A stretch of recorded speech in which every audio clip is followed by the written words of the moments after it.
Okay, so today we're going to deconstruct the really powerful narrative that was built in a viral video right after a major geopolitical event.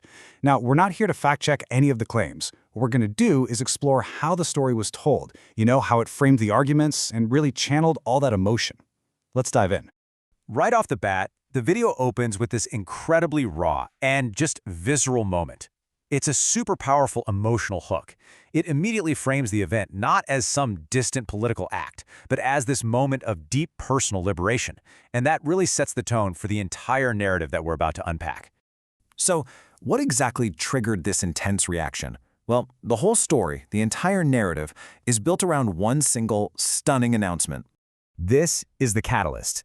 The video claims that the confirmed death of the supreme leader of Iran's Islamic regime is what just unleashed this massive wave of reaction. It's presented as a definitive turning point, the end of an era. From that announcement, the story immediately pivots to building this theme of pure, unfiltered joy.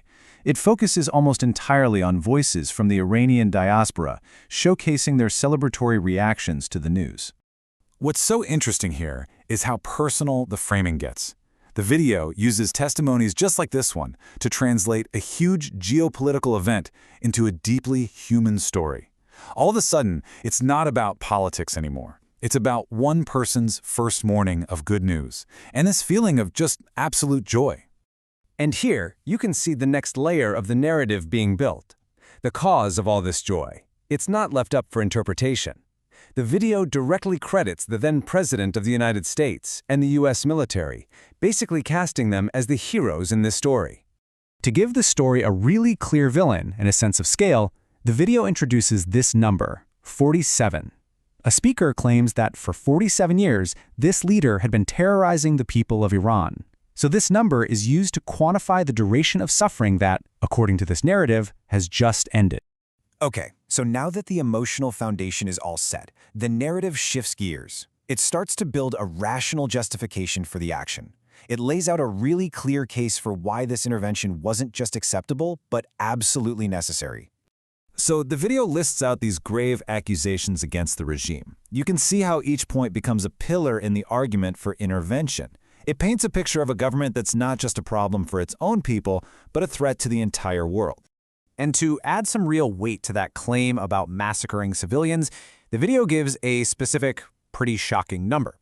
A speaker claims that 36,500 unarmed civilians were killed by the regime. Numbers like this are a common tool in these kinds of narratives to give an air of authority and really drive home the severity of a situation. And all of this leads to a really powerful bit of rhetorical reframing. The video argues this wasn't an act of war against the nation, but a rescue operation. That choice of words is so critical. It tries to recast the aggressor as a liberator and the strike as a humanitarian mission.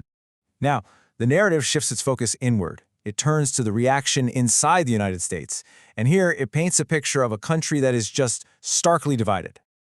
And here it is, the classic us versus them dichotomy that the video sets up.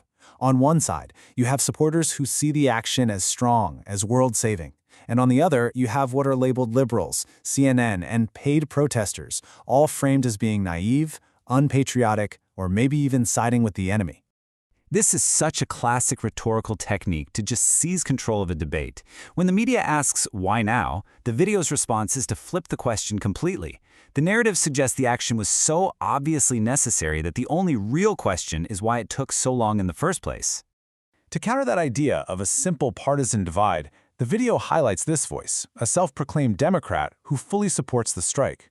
It's a pretty powerful move, right? It's designed to suggest that support for this action actually transcends party lines and is based on some kind of rational consensus.